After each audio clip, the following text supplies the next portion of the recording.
Hi everyone, so there is a list of species in the UK that you need to keep an eye out for because they've come from different countries. They're called invasive species and potentially they can cause damage and harm to our own native wildlife. In fact, my PhD is looking at these things that grow on man-made structures. And one of the things that down south you need to look out for is this species of crab.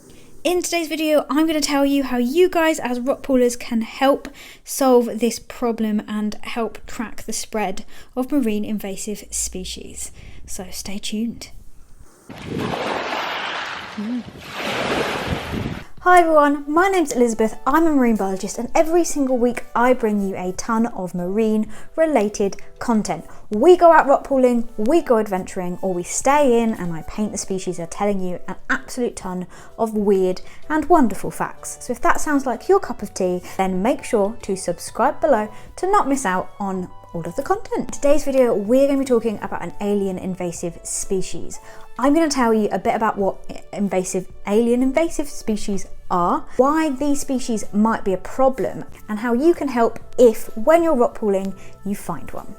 I'm going to be using a species of crab that I found recently that is invasive as an example of our invasive species, and I'm going to show you clips of me finding that and how you can tell the difference between that crab and another one. But before we get into that, I want to tell you exactly what invasive species are and why you should know about them. So what are invasive species? Well, they're species that come from outside their natural range. It basically means that naturally, without some other intervention, that could either be human or natural or mainly human, that species wouldn't have ever been found in that location. So for the UK, which is where I'm based, a lot of the species come from Asia or they come from somewhere like America.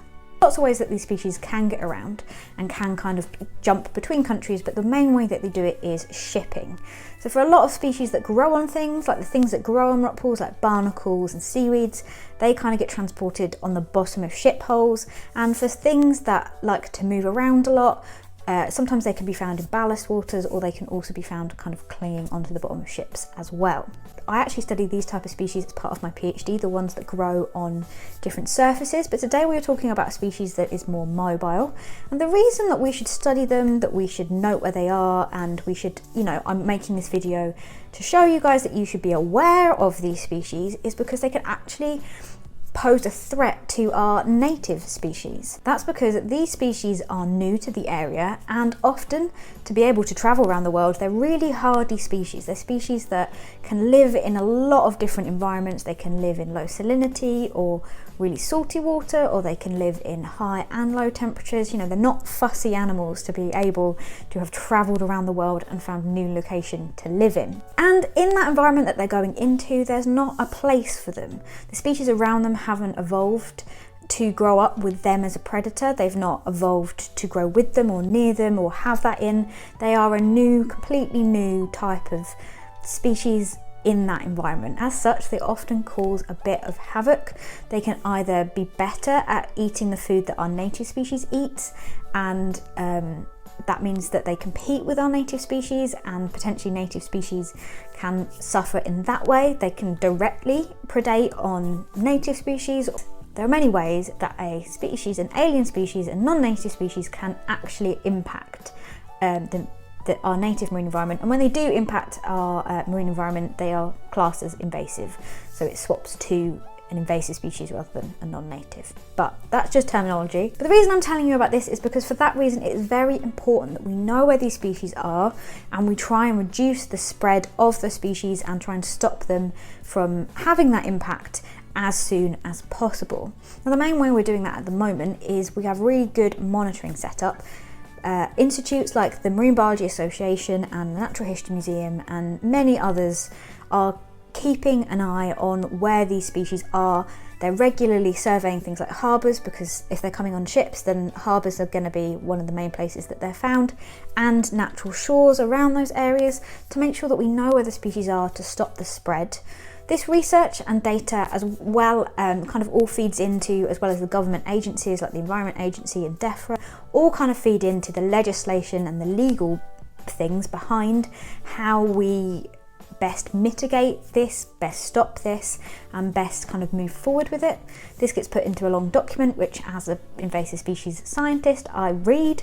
But for you guys, it's things like posters that get put out. Things like if you're a fisherman and you wear waders and you go into a river and wear waders, those waders should be cleaned, dried, and checked for any kind of little dirt or whatever it is. They should be cleaned and checked in that area. They have to get rid of them, you have to clean them, and then when you go fishing in the next area, they have to be dried for a couple of days, that kind of thing, to try and just stop the spread of things moving around. The same thing goes with canoes and recreational boat users. There's all this information out there online, and I will link below to the sites where you can read about what you can do to stop this spread. But what you can also do is you can learn what these species are. Now there is a list on this website. It has all of the different species and what they look like. So if you're rock pooling and you think you've found one of this species, you can take photos and upload it to this portal. So for the rest of this video, I'm going to show you the species that I found, tell you a bit more about it, and then I'm gonna kind of walk you through the steps that you need to take if you find something similar or a different invasive species, and how you can help to actually track their movement. So the species I found was Hemigrapsus takanoi, which is a crab species from Japan.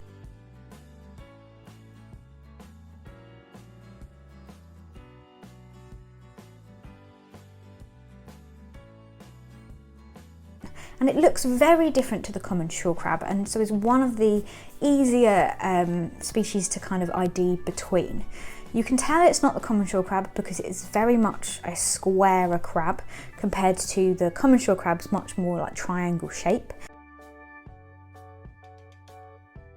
It has these little pom-poms on the claws.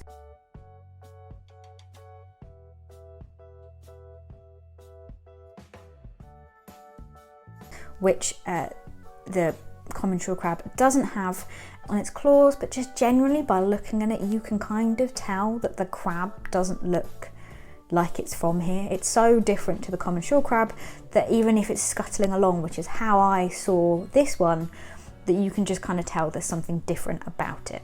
This species first kind of come into Europe in France by some ships that had brought it in, from Japan. That kind of then, because it was in France, it was in an area around La Rochelle, that's quite close to the UK coast, and it's just kind of spread a bit from there. So it then came over to the UK for the first time in 2005 and was found in Medway, which is literally kind of just round the corner from the Isle of Sheppey. It's one of the rivers that the Isle of Sheppey is kind of in the estuary of.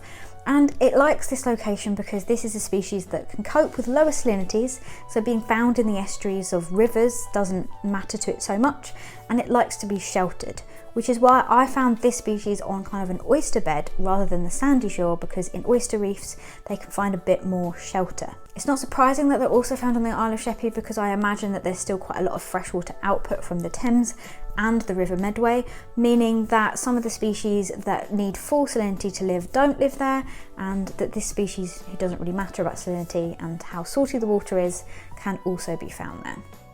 Plus it's not that far to hop, skip and a jump from Medway round the corner to the Isle of Sheppey. There are actually two species of this Japanese type crab, of Hemigrapsus, in the UK. I'm going to go with pronounce it as Hemigrapsus sanguinis.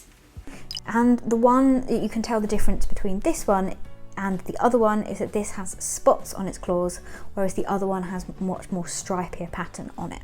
The reason we need to keep an eye on this and kind of stop the spread of this species as much as possible is that they think that this species will be able to outcompete our own native common shore crabs, which I obviously love so much. And as much as I love crabs in general, I would prefer my own native crab species to be there and not be threatened by this other crab species, because I'm sure that crab species is doing just fine back home where it is. So when I found this, I was able to take pictures of it, which is exactly what you should do, and then you can head over to this site called iRecord and start to record the species. Web links will be in the video below, but basically you put your name, when you found it, what species you think, and then you can try and work out what sex it is. Because I had pictures, I could work it out that it was a male crab.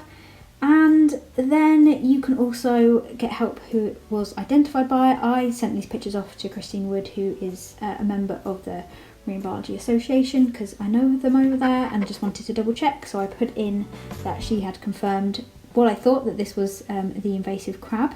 You then can add up to 4 photos, so try and take at least 4 photos of all the different angles of the species, things that make it nice and clear, you know, above, below, to the side, especially of the claws if it's this species, and say how many there are. You can then use the map to basically zoom in and pick a grid reference of exactly where you found the species.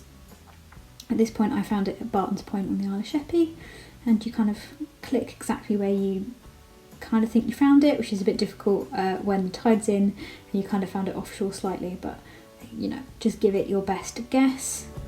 And then you can go and type in what you would call that spot, normally just with words in the location point as well. Now ignore this bit, I got the habitat wrong, I put shingle. I don't know why I didn't spot that it was shingle. I don't know if it is shingle, I don't know. I would say it's more sandy shore, but anyway, I think coastal shingle is the beach stuff. I got that wrong, ignore that. But then you can write just a little comment about what it was. I just put that it was found kind of in an oyster bed area rather than the sandy shore that's around there, to make sure that they knew kind of exactly what type of habitat it was found in, because I hadn't seen it on the sandy shores that were really close by. I just found it on the oyster and mussel beds. And you can also put in, again, I mentioned that I got it ID'd by Christine Wood from the Marine Biological Association, which hopefully should just speed up the fact that it's already kind of been confirmed, so help them out that way. Then that is you all done. It is as simple as that. You submit it, and then once it's got confirmed, you get like a little email afterwards saying whether it's been confirmed or is correct or not. And it really is that simple, and you can go on iRecord and see all of the other invasive species that have been, not even just invasive species, any species that have been logged on it, and it's a really, really cool site.